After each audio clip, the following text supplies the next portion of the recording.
Hello guys and welcome back to my channel. I'm so excited for today's video. I've mentioned previously on socials and I think on my podcast that I am bringing you the 2024 Reset Roadmap, and this is the exact framework and processes that I use every year to get clear on my goals, how to actually achieve my goals, and also create my perfect routine and everything for the year ahead. Now, before I get into it, I just want to say, I know right now with January, it can be really exciting for a lot of us. There's new habits, new things happening. It's a whole new year, but for many of us, it can be really overwhelming. We have such high expectations on ourselves, and we honestly, for some reason, expect ourselves to magically shift into this whole other person on the 1st of January. And I'm just here to give you a little bit of a reality check that yes, it is another year, but the success of you as a person does not depend just on this year or just on this day. You've got your entire life ahead of you.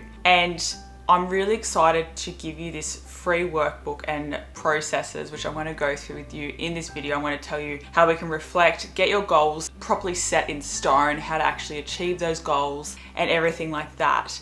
But it's going to give you a really good step-by-step guide on how to be realistic about your goals, but also how we can actually integrate them into our lives as well. I actually have a statistic for you.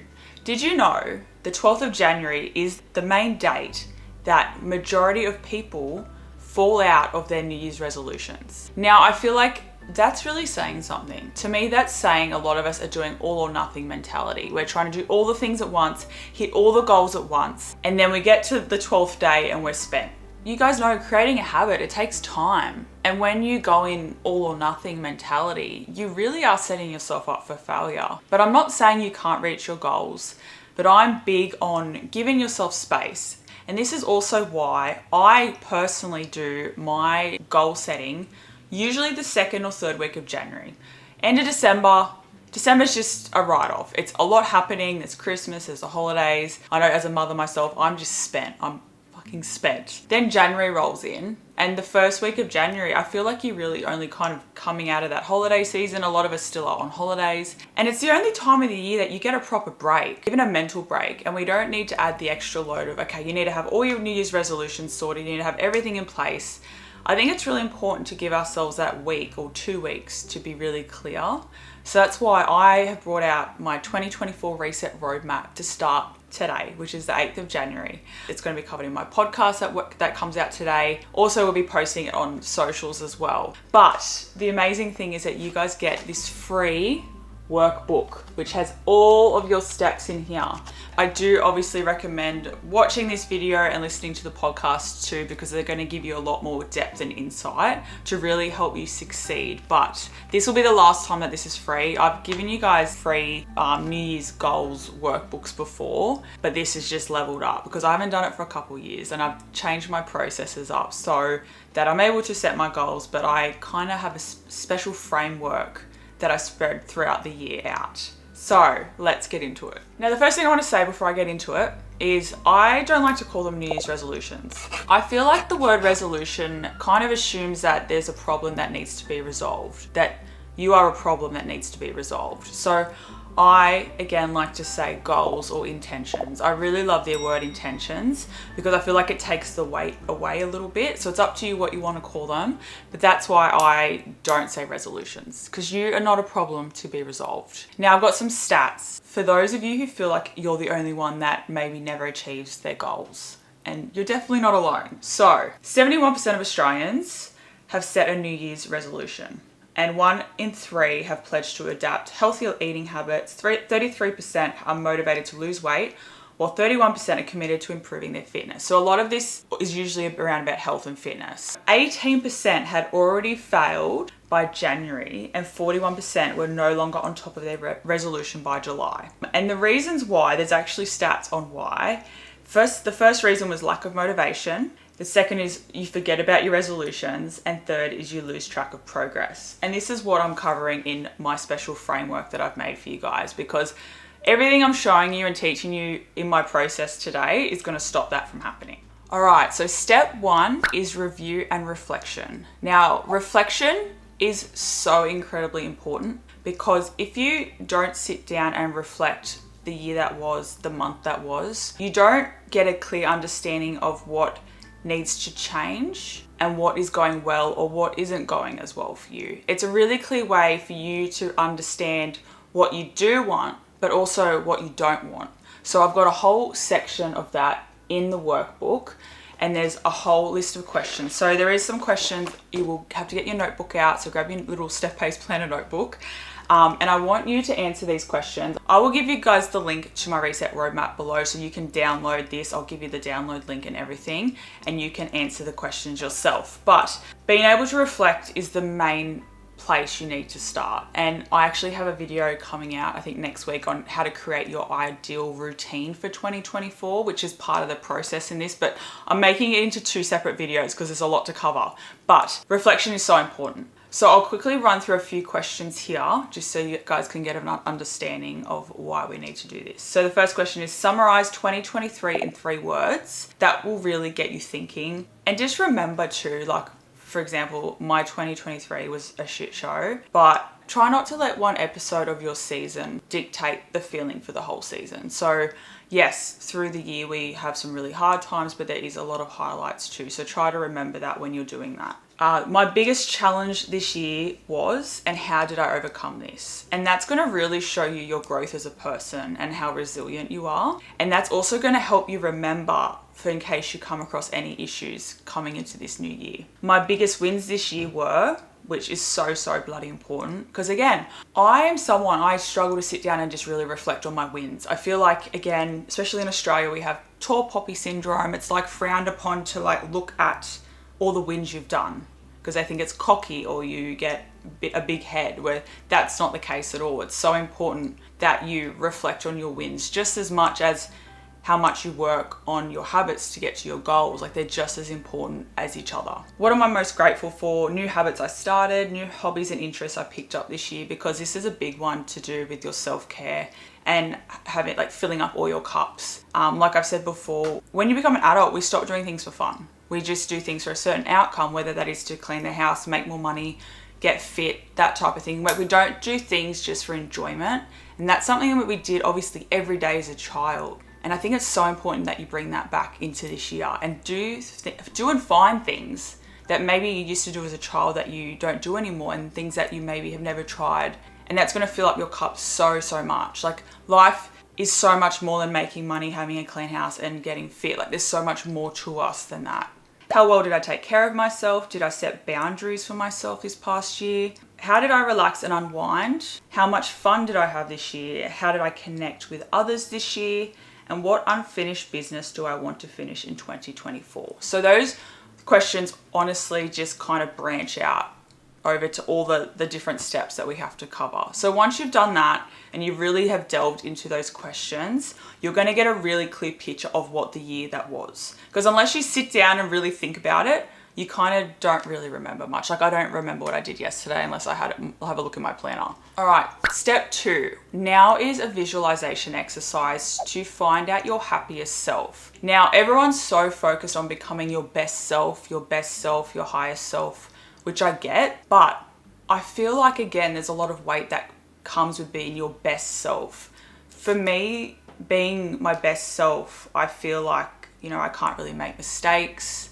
There's no room for error. It's a bit like a perfectionist mindset. So I've always liked to visualize my happiest self. Because at the end of the day in life, all we want is to be happy. Like, isn't that the goal in life, is to be happy? So this is why I choose visualizing your happiest self over your best self. Now, this is a step that we cannot skip before we do your goals. Like, there's a reason why I'm making you reflect and then also visualize your happiest self before we do your goals, because it's going to really wipe the dirty window of your mind and make you see so clearly of what you really, like, what goals you really need to put into place. For example, before I did this exercise, I would have definitely set a lot of goals around, work and health. But when I did this visualization exercise, I picture Steph that has a lot more free time to be with the kids and a lot more, balance with home life and work. So then I made sure that my goals reflected that, because that's what I visualized as my happiest self. This is a special visualization exercise I do, and it is so incredibly important. I actually recorded it in my podcast. I'm going to pop it in the video here now. So you can do it here and I don't have to say it again because I'm lazy. It's all about being efficient, guys. So I really want you to take part in this exercise. I'm going to pop the clip in next and you're going to do it. And then we're going to kick back off. So please listen to the whole exercise. It honestly is going to make you so much clearer. Now what I want you to do is I want you to close your eyes. I want you to picture you walk into a room. And in that room there are 3 mirrors. Now, I want you to picture yourself, you're walking up to that first mirror. And when you look into that mirror, you see your healthiest self. Now, this is the future version of you that takes time for themselves. They take rest, they feel rejuvenated, they have energy, they have mobility and look after their body. They're not someone that smashes themselves at the gym. They're not someone that restricts themselves. This is the version of you that is kind to themselves and moves their body because it makes them feel good. And this is the version of you that has found that true love and connection with moving their body because it makes them feel good. This version of you has energy to keep up with their kids, their family or their partner, or even just the busy life you live. This person sleeps well at night. This person eats things that make them feel good. And this person knows when to take a day off and rest. I want you to really sit with that and picture, what does the healthiest version of you do day to day? What does their daily life look like? What is their fridge full of? What do their rest days look like? What do their self-care days look like, or self-care segments of the day look like? And how do they talk to themselves? What is their self-talk like? Now, I want you to picture you're in that room and you're walking over to the second mirror. Now, when you look into the second mirror, you are seeing your most successful self. Now, I want you to remember when it comes to success, this looks different on everybody. Your most successful self could mean an amazing balance between work and family life. This successful version of themselves could be someone that has finally set out to create that new business you've always wanted. It could be you starting a new hobby you've always wanted. It could be you just being more present with your family and your kids and knowing when to take time for yourself. It could be you who finally stopped doubting yourself and you put yourself out there, which means you could have got a promotion, your dream job. You could just be feeling so confident and fulfilled with who you are as a person. Success is different on everybody. So I want you to really think about this most successful version of yourself. What does their daily life look like? What do they do in the morning? What do they do in the evening? What do they do on the weekend? What did they do that got them to be where they are now? Maybe you got out of your own way. Now, you're still in that room and I want you to be walking over to the third mirror. Now, when you look into this third mirror, this is your true self. So this is the version of you before society, comments from other people, judgment from yourself, and the expectations of yourself formed who you are right now. This is the version of you that is unapologetically themselves. They're not afraid to say what they need to say. They're not afraid to put boundaries up. They are just unapologetically themselves. What does daily life look like for your true self before you molded yourself into what you thought you had to be, that society made you think you had to be, that social media molded you into? This version of you doesn't compare themselves to others. This version of you doesn't compare themselves to past versions of yourself where maybe you were in a better season of life, an easier season of life. This version of you is your most authentic self. Now you're still in that room and I want you to turn around, and then in that room, standing behind you, is the 6-year-old version of yourself. I want you to really picture you as a 6-year-old and you're looking down at her, your little you, and I want you to tell her all the amazing things you've overcome in your life. All the things that maybe you as a child wished for that you have now. Maybe the family you have now. Maybe the job you have now. The home you have now. The partner. And I want you to give your little you a big hug. Because that little you is so bloody proud of you. Now, I want you to open your eyes. All right. I know that exercise is just so powerful. I even recommend you guys do that a couple times a year because things change and your idea of success and health and things change as well depending on what season you're in. So now that we've reflected on the year that was, and now you have done your visualization of your happiest, truest, healthiest self, and you've had a little chat with your inner child, this is where we're going to start doing your goals. So this is where the goals come in. Now, I like to set goals in different categories of my life, which you will see in the workbook. Now, the reason I like to set goals in different categories of our lives is, as I've said before with my planning, when I've talked to you about how I plan my month and things, is that there's always going to be one area of our life that needs more attention. It is really hard to get true balance because our lives are always different. You know, family needs you a lot, and then maybe sometimes work needs you a lot. Maybe your health comes up. Like, there's always different areas that will need more of your attention. And that's why it's really important to be setting even just 1 to 2 goals for each category of your life. And now these categories can be different for everyone. You know, some people might not have career, they might have, you know, hobbies or self-care. Like, it can be different for everyone.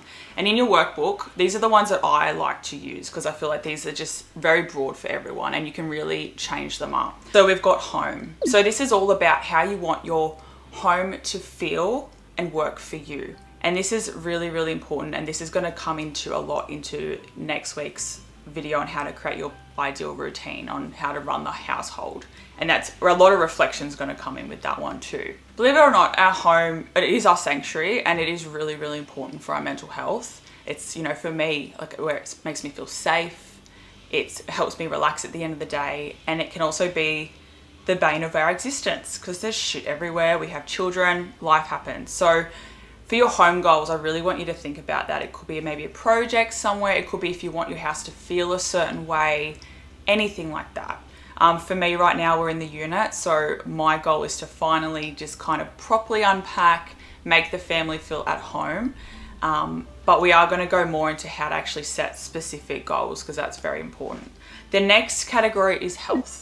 Health is so bloody important, as we know. I usually do similar ones each year. I usually will make sure I get my bloods done, get like a blood check, you know, the fun pap smears we have to do, TMI. But anything like that, I just check, make sure I have nothing there to do. I also like to focus a lot on checking on my steps and things like that. That's just things that I do. For me this year, one of my health ones is going to be mobility, especially since I fractured my ankle. And now that I'm 33, I'm just really thinking ahead into the future and you start to get a bit stiff, to be honest. So mobility is a big one. Ryan's doing it too. So the goal we created from this is, you know, to have more mobility. And that means we're doing certain exercises every day. So that's just another example. Like, it doesn't have to be about, you know, getting shredded or anything like that. There's so many different ways. It could be about stretching. It could be about getting outside more, going for walks, things like that. The next one is personal. And now this is self-care and development. For me, one of these ones is usually is always phone use because I feel like that is super important. If you're on your phone too much, we know how much it F's you up. I'll link the video below on how to cut down your screen time because honestly, that's saved my life. So anything that's got to do with self-care, personal development, having time for you, maybe again, picking up a hobby, could be anything like that. Then the next one is financial, which is pretty self-explanatory. Maybe you're saving for something. Maybe one thing we are doing for this year is only getting Uber Eats once a week and things like that. Then the next is career. So obviously business things, your career. Again, if you're a stay-at-home mum, you could definitely more weigh into like your routines at home and things that you're doing with the children. Then we have relationships. Now this can mean anything. This could be relationship with your own family. That could be a relationship with your partner. It could be social, like with your friends. Right now, our goal, Ryan and I, we really want to focus on having date nights. We haven't had date nights in such a long time and it is really hard. But we're trying to work out a way for us to maybe have a date night or a date segment of time, maybe once a month. And then the other part of our relationship goal is to get our social life back. Like, you know, with work and all the things, you kind of lose, you don't really get to socialize anymore. And I'm like, you know what? That is our goal. So we're trying to get more social this year, connect with our friends again, and just be social. You know, our kids are a little bit older now, so, and they've got kids too. So just really wanting to make time for our friends again. So they're just some examples for you guys. All right. So the one thing I want you to remember when setting these goals is to make sure they're smart. You guys know this. It's the SMART framework, which it's all in the book. Basically, it's specific. So really defining the goal. So instead of it just saying, you know, get fit, you want to be really specific. So it could be go to the gym 3 times a week. It has to be measurable, so something you can measure. So obviously, like, go to the gym 3 times a week. You can measure that because it's a number 3 times and you'll know if you've hit it or not. It has to be achievable. So make sure, like, I want you to dream, but I also want you to make sure it is achievable for what you're doing, and don't put too much pressure on yourself. But for example, for me, especially with a fractured ankle, I might say, okay, I want to run a full marathon.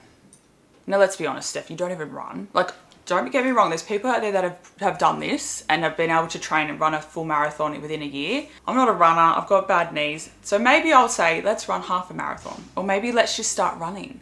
So just be really honest with yourself as well, and don't be afraid to be honest. The next one is realistic. So obviously make sure, looking at what your life looks like right now, don't try to sign yourself up for so many things when, you know, maybe you've got young children and you want to try and work around that. So make sure you're just being really realistic with yourself as well. But also with that, I want you to think outside the box. So for example, if you are someone that wants to go to the gym 3 times a week, you got little children. I went to a gym that had gym crèche, so that completely fixed that problem. So don't give up on things because of, you know, of excuses. There's always a way around it. But in terms of big goals, just be kind to yourself. You know what I mean? Okay, and then timely. So give yourself a time frame, which is going to come into my special framework, which I'm going to talk about now. I might do something really fun. I'm going to quickly read to you a couple of my goals from last year. So a couple of my personal goals was read every night at 8 p.m, which I did. Detox from my sleeping tablets, which I did do. Cut out caffeine, I got to do that. Weekly saunas after a warehouse day. I didn't get to do that. I did it for part of the year, but I did get to do some of that. Get a complete panel of bloods, get my veins checked because I have varicose veins. Love that. Get my iron checked, just all the health things. And then I also focused on my glutes, so by doing 2 glute sessions a week. So again, you can see I was specific with that because I've naturally got a pancake butt, so that's what I did, and I have done that. Relationship goals was dinner at the table 5 nights a week, because again, I wanted to connect with my family, so I have to make it specific, which I'm going to get into in a minute. Phones away, but from 5 to 7, and family movie night weekly. An example of a home goal I set last year was cold pantry every 3 months, set up the garage gym, start using the balcony to journal, and make a happy corner for Harper. So that was like a little corner because Harper was going through some things at school, so I made it like a little meditation corner. And then I had some business goals, like start a podcast, which I did, which was amazing. Get a marketing manager, weekly team meetings, and things like that. So they're just some examples of what mine were. All right, the most important thing about goals is backward engineering them. So what I mean by that, and I've given you some examples, say you want to eat healthier. Say I want to eat more whole foods. What habits do you need to do to achieve that goal? And there is a quote that says, a plan is nothing, planning is everything. And it is so true. If you don't backward engineer your goals into the habits so you can actually achieve the goals, you won't reach it. And that's where a lot of people, they don't do it. They will just say, get fit, eat healthy, you know, things like that, write a book, things like that. But they're not actually saying, okay, what do I need to do to hit that goal? So like I said, I want to eat healthier. I want to eat more whole foods. So the habits from that, which we break down in this little workbook, is try 1 new recipe per week, meal plan. So meal plan on like a Saturday, and pack snacks for like when you go to work, and pack your lunches for when you go to work. So they're the actual habits to make sure you can achieve those goals and eat healthier. Because if you're not planning, prepping, like packing your food for work or wherever you have to go, chances are you're going to get hungry and then you're going to grab whatever's out there. You know what I mean? Another goal could be, I want to be more present with my family. So how are we going to do that? We're going to backward engineer that into let's say phones down after 5 p.m. when they're all home from school and all their sports. So you're actually with them and giving them that quality time. It could be a movie night Friday nights, and it could be making sure you have, you know, phones down at the dinner table as well. Things like that. And also for me, one thing was I gave myself deadlines with work. And again, I'm not perfect and it hasn't always stuck, but I try to make sure everything's done at a certain time so then I can just give my kids my undivided attention. Another example could be less screen time. So what are some habits you need to do from that? It could be phone down by 8 p.m. so you're reading, which is actually going to be ticking a few goals there. It could be setting up the settings on your phone to cut you off social media after a certain amount of time. Another one that I love doing is I take my Kindle with me everywhere. So if I'm waiting for the kids or I have an appointment, instead of me scrolling, I'm actually reading. So doing things like that and actually having like tangible things. Another one I love to do for less screen time is actually physically popping your phone in a drawer. It's a game changer. So that's what I mean by backward engineering your goals into the habits so you can actually achieve those goals. All right, now this step is honestly the key into being able to achieve all your goals throughout the year without the all or nothing mentality. So what we've got here, I like to cut the year into 4 phases. So each phase I like to do about 3 months each. So this would be January to March and then etc, etc. I choose 2 to 4 goals per phase and I only focus on them. And this is going to enable you to create new habits, make sure they actually last, and that you're not trying to do all of your goals at once because it's just too much. And this is where people do fall short and they don't actually achieve their goals. So this is gold, honestly. Doing your phase framework throughout the year is just the key. Now, the next part of the workbook is all about planning your perfect routine. And you definitely can work through this. It is amazing in the workbook. I also cover it next week on the podcast, but I'm going to be doing a full separate video on that because I feel like it really needs its own separate video, and we're going to plan out your perfect routine together. So this week I really just want you to focus on all the points I've covered. I want you to do your reflection, your visualization, get your goals sorted for your different categories and your habits that you need, and then you're going to be all prepped and ready for next week's video. Anyways, guys, I hope you enjoyed today's video and I just can't wait for you to get stuck into your 2024 reset roadmap. Make sure you do follow us along on socials. We're doing a huge giveaway at the end of the week, I think on Monday, next Monday, to celebrate the roadmap and all the good things. And this will be the last time that it's free as well. So make sure you do download it. And I will be taking you through how to create your perfect 2024 routine next week, and it's going to be a bloody game changer. Also, let me know if you would like me to do a vision board making vlog as well, because I have a certain process that I do and I like to do it on my computer and phone because that's the thing that you see the most. So let me know if you would like me to do that as well. I'm going to try and cover all this roadmap reset stuff in January, and again, don't feel like you have to rush. I will literally do my goals and things like mid-January for a very specific reason, like I said.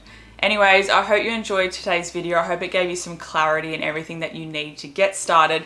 I hope you enjoy your workbook. I'm so excited for you guys to get this. We've already got thousands of you doing it. And it honestly just makes me so happy to help you guys. Anyways, I'll see you guys on Monday. Bye.